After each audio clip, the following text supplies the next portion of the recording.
What's up YouTube, it's your boy Nash here. Welcome back to the channel. Now before we get started with this week's episode of Yu-Gi-Oh's Biggest Issue, the road to 200 subs has now come to a close. Excuse me.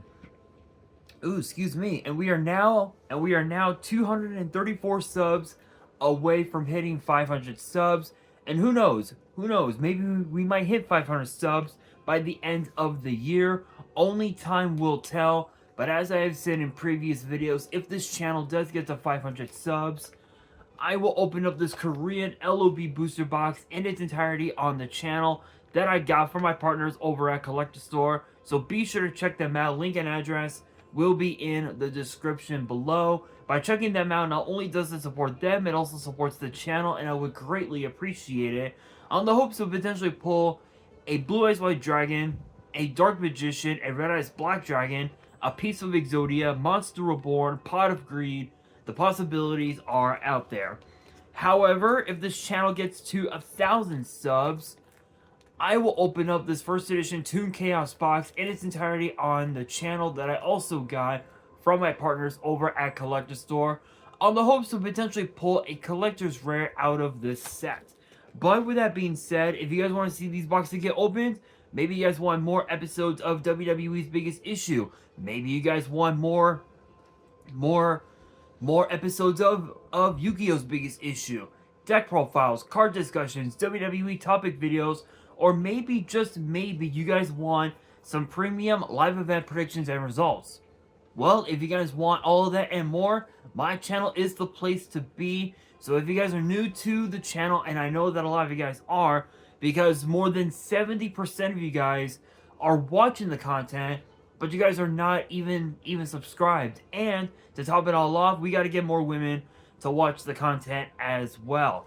So if you guys are watching the content, you like the content, and you want more of the content, but you guys have not subscribed as of yet, then make sure you guys do indeed subscribe to the channel, turn on the notification bell, smash that thumbs up button on this video, and as always, make sure you guys are following me on all of my social media. All of my ads will be in the description below, as will the info to my fan mail.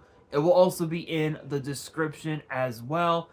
And I want you guys to post in the comments below answering the question of the day, which in a way it basically is this week's episode. But the question of the day is this: what are your guys' thoughts on the brand new TCG set, Quarter Century Bonanza? And are you guys going to actually buy the boxes or just the singles? Let me know down in the comments below. And for this week's episode, that is exactly what we are going to be talking about in this episode, because apparently the Quarter Century Bonanza set might not be as big of a deal as people may think. But the question is, which is basically this week's episode, should you actually buy Quarter Century Bonanza? Well, let's talk about it. So the weird thing about this set is that this is actually one of the first all reprint set. Like this is like one of those sets where every single card in the set is a reprint. And I think I think the first booster set that we ever got that was like a reprint, that was like an all reprint set, was, I think, Dark Beginning 1, and that was it. That was like one of the first ones. And since then, and that booster set is what sparked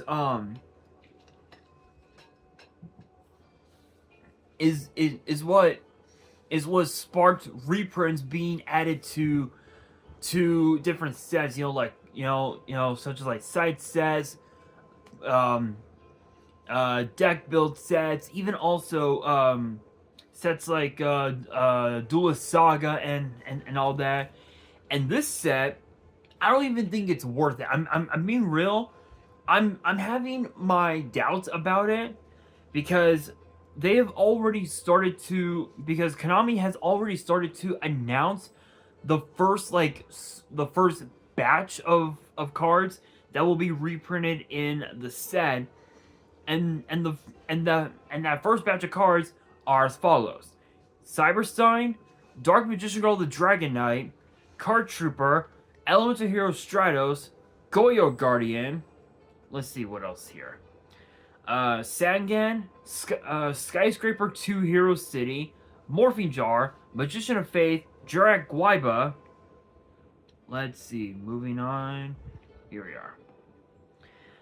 Mechanical Chaser, Injection Fairy Lily, Magic Cylinder, DD Assailant, Destiny Draw, Gores, the Emissary of Darkness, Dark End Dragon, Goblin Attack Force, Ancient City Rainbow Ruins, Dandelion, Tragoedia, Sky Striker Mobilize Engage, Colossal Fighter, Mirror Force, and Substitute. I believe that's the first batch. Yeah, I believe that's the first batch that we know of as of right now. I don't know if there's going to be any more as of right now. Oh, here we are. Here we are. Here we are. We got some more here. We got some more here. And that more happens to be Shurit, Strategist of the Necros, Raigeki, Machine Dupe, Treeborn Frog, and Starline Road. So again, these are all going to be going to be printed in the Quarter Century Bonanza, and interestingly enough, we know when it's going to be released. So I believe here we are, Quarter Century Bonanza. So we know that this booster set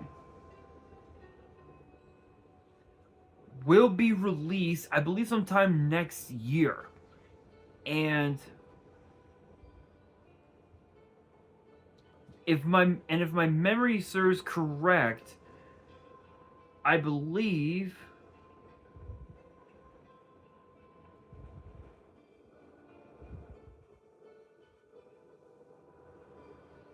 here we are, card list. Let's see. Quarter Century Bonanza. So it's going to be released on November 8th, which will be which that is the North American release. The Euro release will be the Euro and in other countries it'll be released November 7th. So we are going to be getting this next month, funny enough. So this will be released in a couple of weeks. And as of right now, from what I'm seeing here, these are all the cards that we know that will be getting printed. So we know we know that we're getting Nightmare Phoenix, Diabell Star, the Black Witch, House Dragon Mage, which will be getting an alternate art, Promethean Princess, Bestower of Flames, Super Poly, and then obviously the ones that I had recently mentioned: Card Trooper, Stratos, Guaiba, DMG, the Dragon Knight, Goyo, D-Draw, Hero City, Magic Cylinder. There's also going to be Dark Paladin, Flame Wing Man, and Drill Warrior. So those are all. Those are all the cards that we know that will be printed in this set. And as far as we know, that's pretty much it. That's pretty much all we know about this set. But the question is it even worth it? Well, here's the thing. With these reprint sets, it's low. If you're, how can I explain this? How can I explain this in a way that makes sense? All right. Hear me out. Here's this. If you're a collector and your job, I guess, if you will, is buying out Yu-Gi-Oh collections, going through cards, going through booster sets, selling the cards and all that, and just repeating that cycle over and over again. If you were to look at this set quarter century Bonanza, you would have to think that the original printings of the cards that are in the reprint set would end up skyrocketing by more than maybe 30%, 40%, maybe up to 60% at best. But that would actually be incorrect. Interestingly enough, the reprint of those certain cards will decrease the value of those same cards by about 20% from, especially from its original printing. So to give you guys a good example, let's look at what's a good example?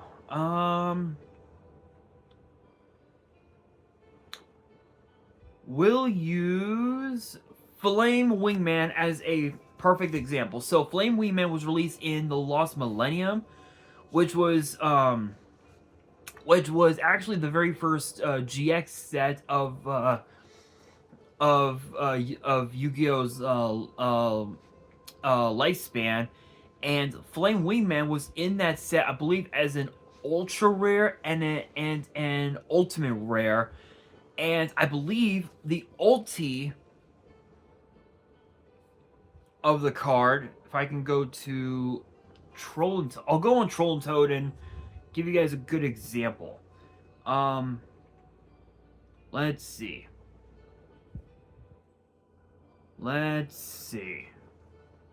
Flame Wingman. TLM, Lost Millennium. So let's see here. Let's see here. Ultra Rare first edition, $70, and then Ultimate Rare first ed would be around 180, maybe $200. We'll say about $200. So Flame Wingman will be getting reprinted in a quarter century Bonanza. The original printings, which obviously Lost Millennium, will actually, if you can believe it, will actually lower the value, the price of both first ed ultra and ulti printings by more than about 20%, which means that if you wanted the card as an ultra rare, you would have to pay averagely speaking, probably about $53, maybe about $53, maybe about 48 at best. And then if you wanted the card as an ultimate rare, on average you'd probably be paying about, I'd say about 170. I would say about somewhere between 100 to about 150. Now don't get me wrong, that's still pretty expensive, but imagine if those cards got graded and they came back as PSA 10. Averagely speaking, it would be about somewhere between 1,000 to maybe 15 grand, I would possibly say. So lowering its value by about 20%, you would averagely be paying about somewhere between 1,000 to about like maybe 10 grand at best, which still, I mean, it's still expensive, but when you look at it on the surface, Quarter Century Bonanza isn't that great of a set, because a lot of these cards, you don't really see them get played. Literally, you don't see them get played at all. Engage, yes. Engage, yes, we do Engage played every now and then. Card Trooper, you see it every once in a while. I think out of all the ones that we know of so far, the ones that get played the most are usually I think Stratos, Dragon Knight, Raigeki, Destiny Draw, yeah, there's like maybe a couple that get played, but is it really is it really worth it? I mean, I mean, if you were going to a YCS and you were gonna be playing their Go tournaments or something like that, then yeah, it's definitely worth it, because there are so many incredible Go format cards. Like Machine Tube and Card Trooper and Magic Cylinder and Mirror Force and all that. Edison definitely is another good example. Gores, Mirror Force, Starlight Road, Shurit, and Dark End Dragon, Goyo, Magician of Faith. Yeah, it's definitely worth it. But if you're looking at this from an actual like current meta competitive state, no, I don't. I honestly don't think it's worth it. And I think I think the I think the booster set is supposed to. I think starting price is supposed to be like in the 90s or something like that. It's supposed to be like a little over like a little over like $100, like original retail, and then eventually it's supposed to go up at some point, from what I've been hearing on social media. But again, I just don't think it's worth it. I think it's better. I think it's better to get these cards really cheap, like at from different sets. So when you look at so to give you a really good example, um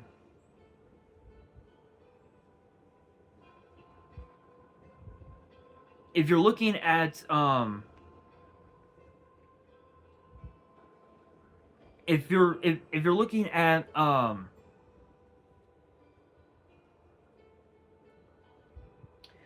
what's a good example? If you're looking at oh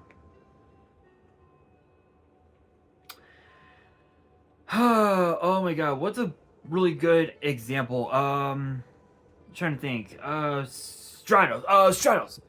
We'll use Stratos as a perfect example. If you're looking for Stratos, you can get a copy of Stratos from the Raw Yellow Mega Pack for like maybe for like about $7-8, which honestly that's actually not too bad compared to how much it would be if you were to get them from this set. So my opinion, do not buy. I don't think it's worth it. I think it's better to get the singles from from other sets, and say and just save your money. I think it's definitely better that way. But I want your guys' opinion. Let me know down in the comments below your thoughts on this set. And that'll do it for this week's episode of Yu-Gi-Oh's Biggest Issue. Hopefully you guys enjoyed. If you did, make sure you guys smash that thumbs up button. If you guys are new to the channel, you guys want more episodes of Yu-Gi-Oh's Biggest Issue in the future, then make sure you guys subscribe to the channel, turn on the notification bell, and follow me on all of my social media. All of my ads will be in the description below, as will the info to my fan mail. It will also be in the description as well. And on that, this is your boy Nash, signing out.